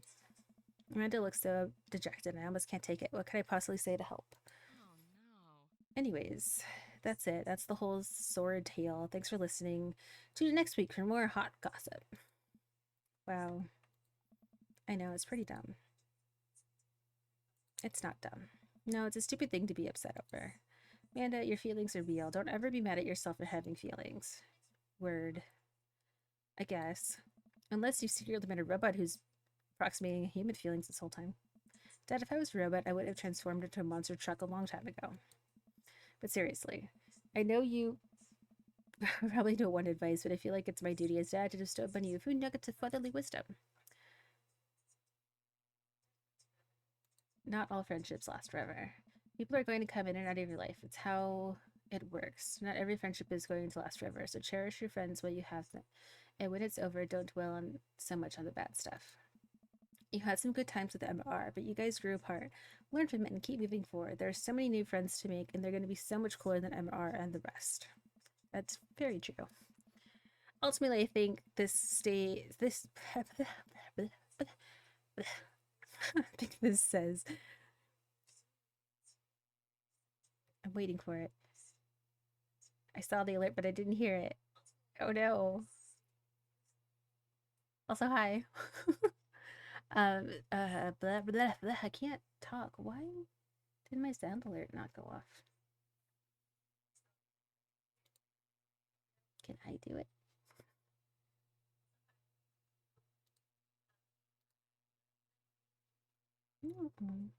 Boo.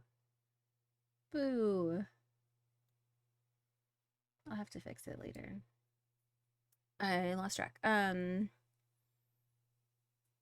If you can't see that, I know. I wasted my points too, and I don't even have to use them. That's their problem. That's weird. That's very weird. It's like the whole alerts didn't work. It wasn't just the sound, which is... It's going to take me a while to figure that out. It takes me a while to figure everything out in here. I looked down at the table. Did we just eat the whole cake? Yes, we did just eat that whole cake. Welp, good talk. Amanda gets up and goes to her room. Before she closes her door, she turns around. I think I can... How do we do that? I'll figure it out. I'm distracting myself. I'm getting tired. Amanda gets up to her room. Before she closes the door, she turns around. Hey, Pops. Yes, thank you. You're always welcome. Love you, Amanda. I love you too, Ooh. Dad. Oh, she said it. She said it. See, that works. That one works. Why doesn't the sound alerts work? 34K sprinkles. Hey, this is Steven for Dadmazon. I'm out front with your delivery. Oh, okay. Yes, I'll be right down. Wait, no, sorry. I need to put pants on first. I can't find my pants, but I'm wrapped from waist down in a duvet. Are you cool with that? I can come back tomorrow. No, no, no. Wait, I'll be right down. I found some sensible capris. I wonder if my other sounds work.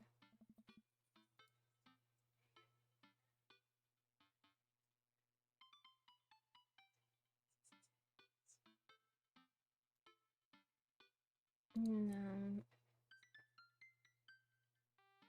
Right? Why are you gonna tell your... Also, why is your delivery driver messaging you? And then why are you telling him you're not wearing pants? But, you know. Yeah, because it's a different system that makes the sounds versus the ones that make the alerts.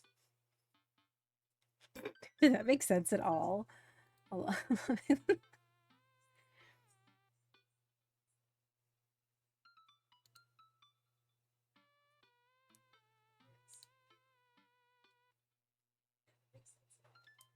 Yeah, it's a different extension. The sound alerts, those sound alerts are different than the other one, which I do on a different thing.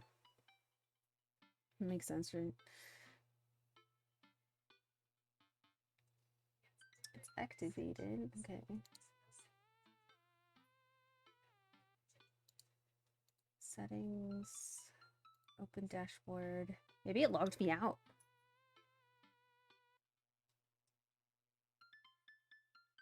No, I don't want to follow you on Twitter. Weird. My alerts.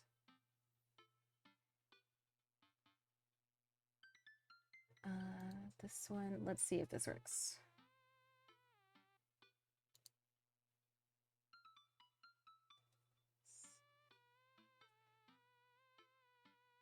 Ooh, Koreatown. It didn't play that, did it? Where is the link?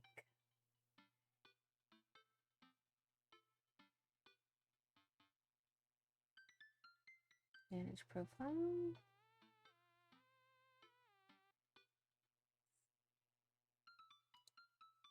Nice. Test and browser source. I don't use those.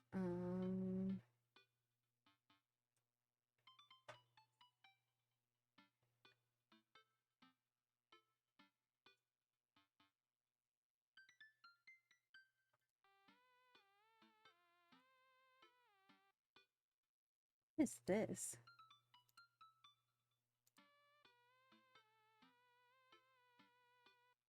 Weird. I want it to work, darn it. Like, we're taking a break to test things. Let's see. Let's go to Stream Elements. Wow, that's bright.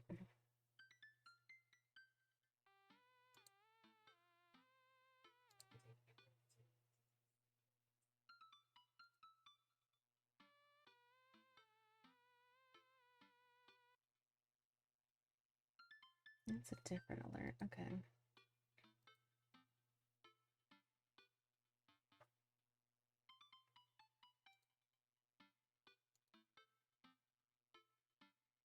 Does this one work?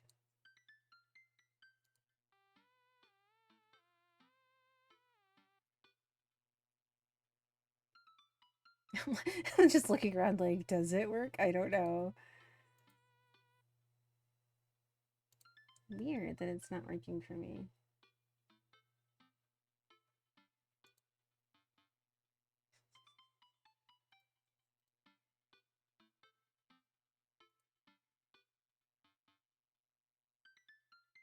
If I get the status, everything's okay. Is it? Because my stuff isn't playing.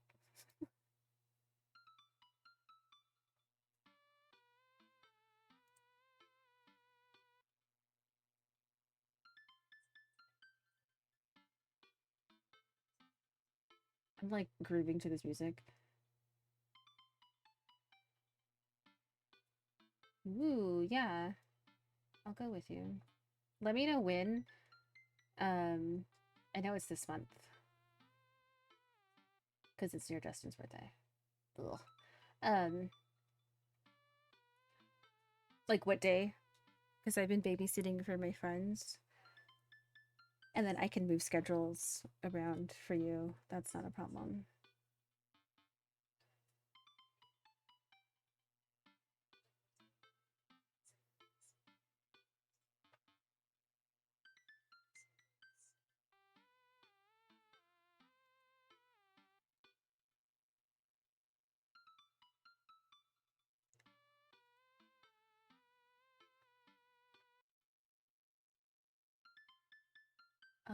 Copy and paste.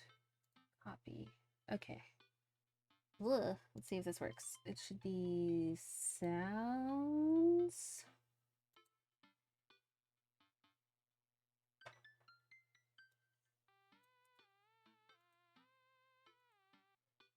All right, let's try it.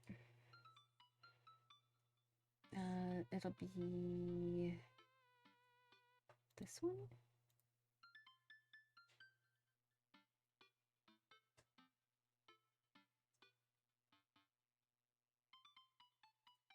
Still not working.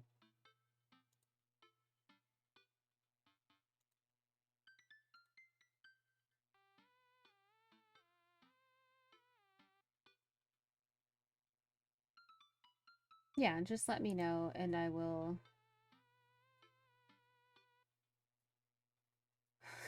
I'm still looking around like I'm gonna be able to tell what this is. Like it should pop up too with what it is. I know. This one? Ooh, monitor and output.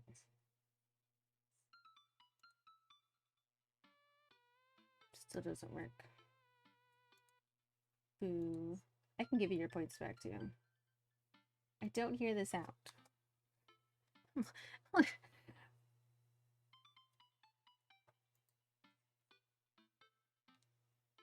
Let me change the screen since I'm just doing this. Maybe it's my screen. Yeah, all of the sound alerts aren't working. Let's remove that. The other alerts are, but the ones from the soundboard are not.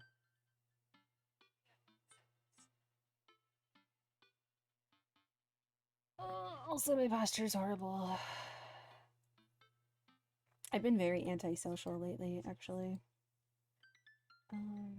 Okay, you can't hear the alert sound, but your viewers, you can hear it now.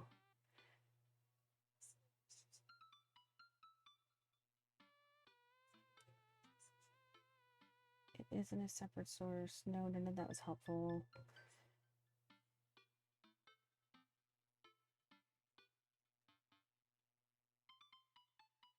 I just thinking about hanging out with people tires me out, you know? Like I'm doing like babysitting is one thing and then I hang out with them after. It's the same people I cart with and that's fine. Like I like hanging out with them, but like other things like going to shows and stuff, I'm like, I don't really want to. I don't really want to do that. I'm just gonna keep it low key on stuff. Okay, so it says go to OBS. Moving all my screens around, so I'm gonna be looking in all directions. Let's see.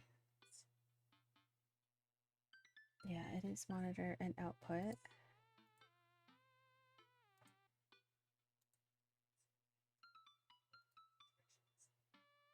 Sounds.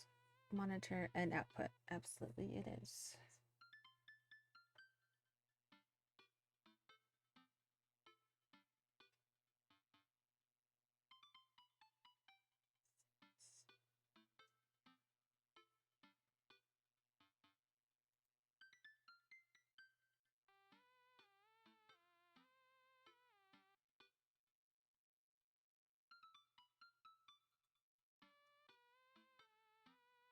Yeah, you get to pick and choose what you want to do.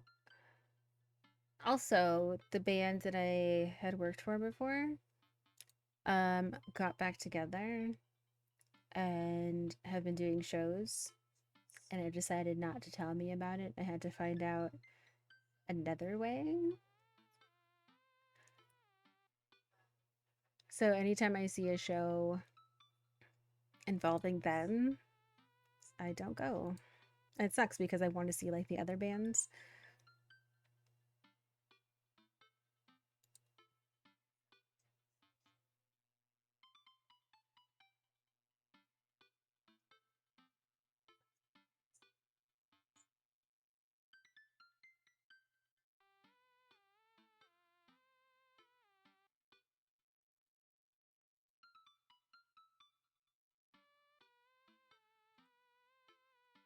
Moving all these windows all over the place. I forgot I had put purple lipstick on now that I'm looking at the camera at myself.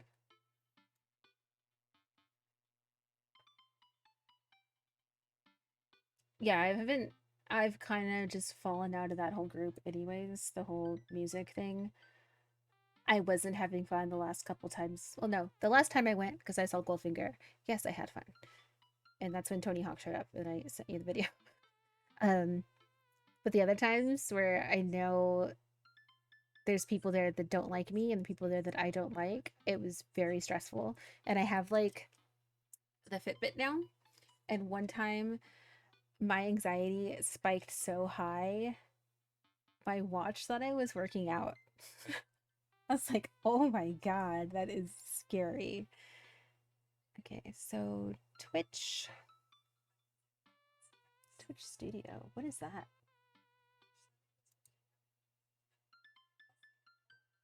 Right? And then I got drunk because, you know, it calmed me down at least.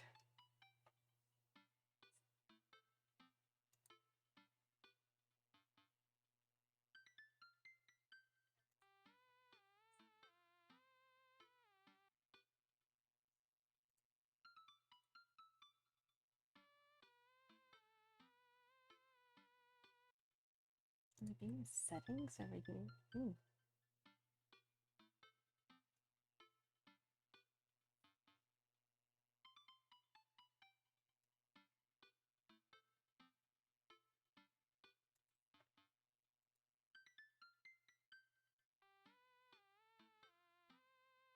Stuff is opening up all over the place. I'm like, whoa.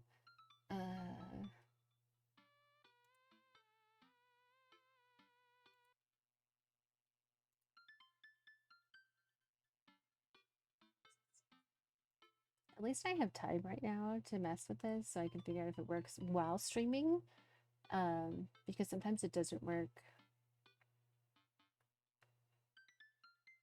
Sometimes it doesn't work. That was the end of my sentence.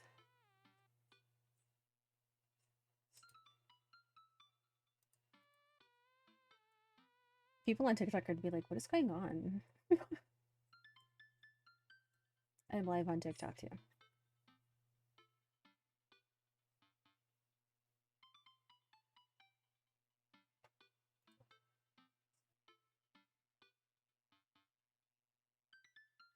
Okay, that's not gonna help me because I don't have that.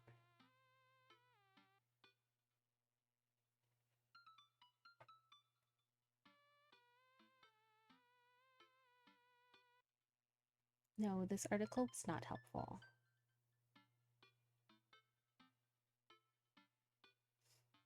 None of that helped me at all. Okay. Copy. Oh no, don't open that. Don't want to deal with that.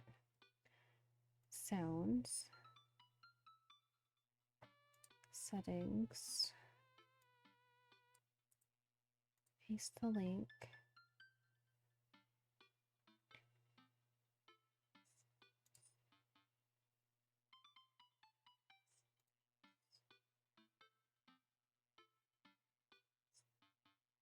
The box is there. It activated. I just don't hear anything.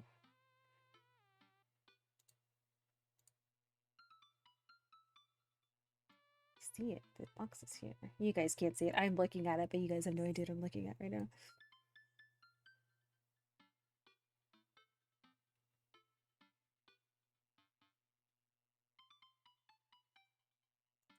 Do, do, do, do, do, do.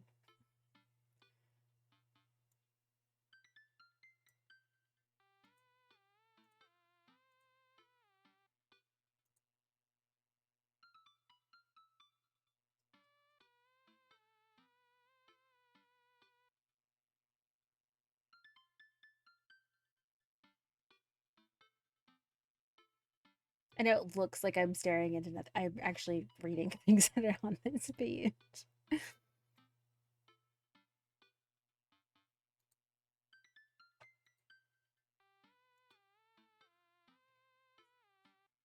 background music, I'm pretty fine with this, honestly.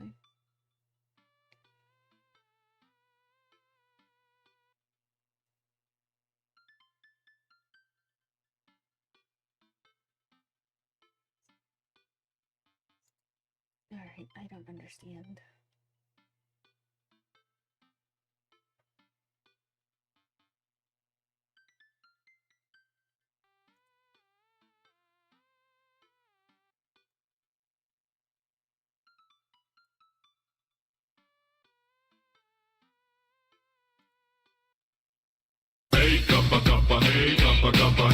That one works. That was ridiculously loud. Why did that one work?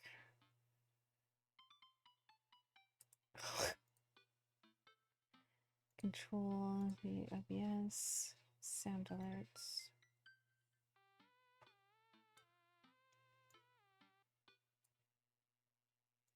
Move it down here. So let's delete this one. Yes.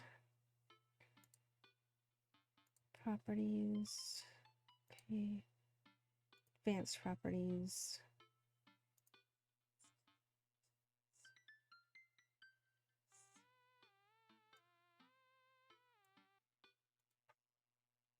Monitor and output close. Now I'm worried it's going to be super loud when I try it again. Wow. Now it works. That is a huge alert. Let's make that smaller. Or put it up here. Let's put it up here on this one.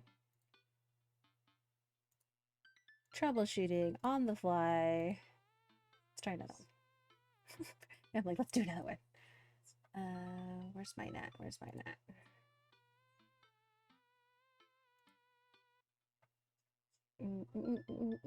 This one.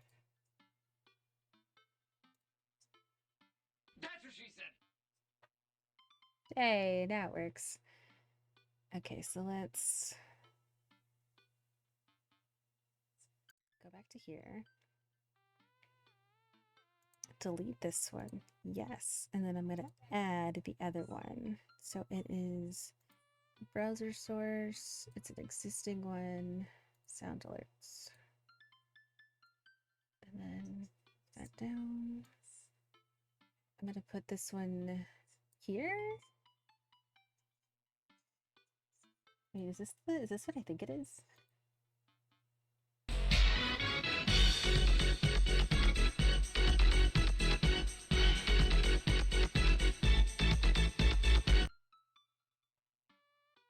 If you know where that's from, I love you. Now I'm just messing with all my sounds. Oh wait, I have an I love you? Love you. Say it back.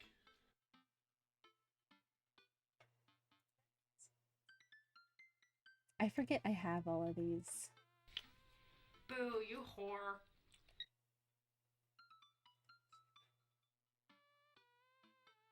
Oh, this is a good one. What up, baby?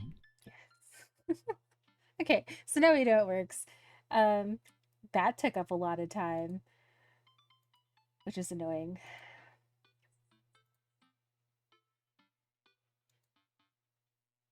Oh well, at least we figured it out, right? Let's see who's playing right now.